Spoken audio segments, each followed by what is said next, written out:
একবার সাহাবী হযরত জাবের দয়াল নবীজি সাল্লাল্লাহু আলাইহি ওয়াসাল্লামকে দাওয়াত করলেন। নবীজি সাহাবীর দাওয়াত কবুল করলেন। হযরত জাবের খুশিতে আত্মহারা হয়ে বাড়িতে চলে গেলেন। বাড়িতে গিয়ে স্ত্রীকে খোঁজ খবরটা দিলেন আর মেহমানদারির জন্য প্রস্তুতি নিতে লাগলেন।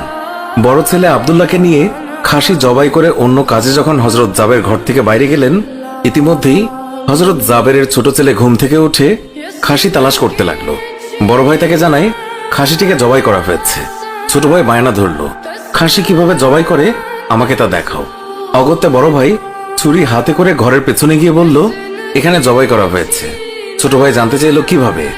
বর্ণনা করে বোঝাতে না পেরে অবশেষে বড় ভাই বলল, তাহলে তুমি মাটিতে শুয়ে পড়ো, আমি তোমাকে দেখাই। ছোট ভাই মাটিতে শোয়ার পর বড় ভাই তার গলায় ছুরি চালিয়ে জবাই করার নমুনা দেখাতে গিয়ে ছোট ভাইকে সত্যি সত্যি জবাই করে ফেললো। বড় ভাই যখন দেখলো ছোট ভাইয়ের গলা থেকে রক্ত গড়িয়ে পড়ছে, সে ছটফট করতে করতে একসময় নিস্তেজ হয়ে গেছে। তখন বুঝলো ব্যাপারটি কি ঘটেছে। আতঙ্কিত হয়ে সে নিকটবর্তী খেজুর গাছের চূড়ায় উঠে আত্মগোপন করে রইল। এদিকে হযরত জাবের পুত্রদের খোঁজে বাড়ির পেছনে এসে ছোট ছেলের অবস্থা দেখে থমকে গেলেন। অতঃপর তাকে বুকে করে স্ত্রীর কাছে গিয়ে বললেন, তাড়াতাড়ি একটি কম্বল নিয়ে এসো, বাচ্চাটিকে শুইয়ে দিই। স্ত্রী রক্তমাখা সন্তানের লাশ দেখে চিৎকার করে কাঁদতে লাগলেন।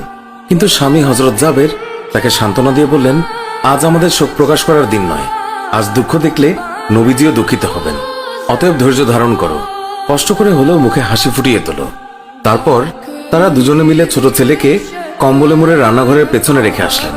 স্ত্রী রান্নার কাজে মন দিলেন। হযরত জাবের বের হলেন বড় পুত্র আব্দুল্লাহর খোঁজে। বাড়ির পেছনে গিয়ে ছেলের নাম ধরে জোরে ডাক দিলেন। গাছের উপর আত্মগোপন করে বড় ছেলে সব ঘটনা প্রত্যক্ষ করছিল আর ভয়ে কাঁপছিল। পিতার ডাক শুনে ভাবল, এখন পালাতে না পারলে আব্বার হাতে ধরা পড়তে হবে। ধরা পড়লে আর রক্ষা থাকবে না। পালানোর উদ্দেশ্যে গাছ থেকে লাফিয়ে পড়ে আঘাতপ্রাপ্ত হয়ে সেও মৃত্যুর কোলে ঢলে পড়ল। পিতা কাছে গিয়ে দেখেন আব্দুল্লাহর দেহে প্রাণের স্পন্দন নেই। বড় ছেলেকে কোলে তুলে তিনি বাড়ির ভেতরে আসলেন। স্ত্রীকে বললেন আরেকটি কম্বল নিয়ে আসার জন্য। বড় ছেলের এই অবস্থা দেখে দরদিমা পুনরায় আর্তনাদ করে উঠলেন। স্বামী তাকে পুনরায় সান্ত্বনা দিয়ে বললেন, ধৈর্য ধরো, আজ আমাদের দুঃখ প্রকাশের দিন নয়, আজ আমাদের পরম আনন্দের দিন। দয়াল নবীজি অল্প কিছুক্ষণের মধ্যেই আমাদের ঘরে তাশরিফ রাখবেন। তারপর দুজনে মিলে বড় ছেলের লাশও কম্বলে মুড়ে ছোট ছেলের লাশের পাশে রাখলেন। স্বামী স্ত্রী তাদের চোখের পানি মুছে মুখে হাসি ফুটিয়ে তুললেন। হযরত জাবের বাড়ির সামনে দাঁড়িয়ে নবীজির আগমনের অপেক্ষা করতে লাগলেন। অল্পক্ষণের মধ্যে নবীজিকে উটের পিঠে করে আসতে দেখা গেল। হযরত জাবের আনন্দে আত্মহারা হয়ে দৌড়ে গিয়ে স্ত্রীকে নবীজির আগমনের সংবাদ দিলেন এবং পুনরায় তিনি দৌড়ে নবীজির সামনে চলে এলেন। নবীজির উটের কাছে গিয়ে তাকে বাড়ি পর্যন্ত এগিয়ে আনলেন। নবীজি জাবেরের ঘরের সামনে উট থামিয়ে তার ডান পা মোবারক মাটিতে রাখলেন, বাম পা মোবারক এখনো নামাতে বাকি। এই সময় জিবরাইল আলাইহিস সালাম আল্লাহর পক্ষ থেকে নির্দেশ নিয়ে তিনি উৎসাহিত হয়ে বললেন, ইয়া রাসূলুল্লাহ, আল্লাহ আপনাকে জাবেরের ছেলেদের সঙ্গে নিয়ে খানা খেতে বলেছেন। অতঃপর নবীজি সাল্লাল্লাহু আলাইহি ওয়াসাল্লাম সাহাবায়ে কেরামকে নিয়ে জাবেরের ঘরে তাশরিফ রাখলেন। তাদের সামনে হযরত জাবের দস্তরখানা বিছিয়ে দিলেন।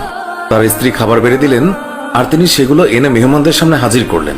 তারপর তিনি নবীজিকে আরজ করলেন, ইয়া রাসূলুল্লাহ, দয়া করে খানা শুরু করুন। নবীজি বললেন, হে জাবের, তোমার ছেলেরা কোথায়? তাদেরকে ডাকো। হযরত জাবের বললেন, ইয়া হাবিবুল্লাহ, আপনি দয়া করে খেয়ে নিন, ছেলেদেরকে আমি পরে ডাকবো। আল্লাহর রাসূল পুনরায় বললেন, তোমার ছেলেদেরকে ডেকে নিয়ে এসো, তাদেরকে সাথে নিয়ে খানা খাবো। হযরত জাবের ও তার স্ত্রী হাত জোড় করে পুনরায় আরজ করলেন, ইয়া রাসূলুল্লাহ, আপনি খানা খেয়ে নিন, আমরা তাদেরকে ডেকে দিচ্ছি। তখন নবীজি বললেন, হে জাবের, এই মাত্র জিবরাইল ফেরেশতা আমাকে আল্লাহর নির্দেশ জানিয়ে গেলেন আমি যেন তোমার ছেলেদের সঙ্গে নিয়ে খানা খাই। নবীজির এই কথা শুনে হযরত জাবের এবং তার স্ত্রী আর ধৈর্য ধরে রাখতে পারলেন না। তারা চিৎকার করে কেঁদে কেঁদে সমস্ত ঘটনা খুলে বললেন। তখন নবীজি হযরত জাবেরকে বললেন, তোমার ছেলেদের কাছে গিয়ে বলো আল্লাহর নবী তাদেরকে ডাকছেন। হযরত জাবের নবীজির নির্দেশ মোতাবেক ছেলেদের লাশের সামনে গিয়ে তা বললেন। সঙ্গে সঙ্গেই তারা দুইজন আল্লাহু আকবার বলে উঠে নবীজির কাছে তারা দৌড়ে চলে গেল। অতঃপর নবীজি সাল্লাল্লাহু আলাইহি ওয়াসাল্লাম আল্লাহর নির্দেশ মোতাবেক হযরত জাবেরের দুই সন্তানকে নিয়ে খানা খেলেন। সুবহানাল্লাহ।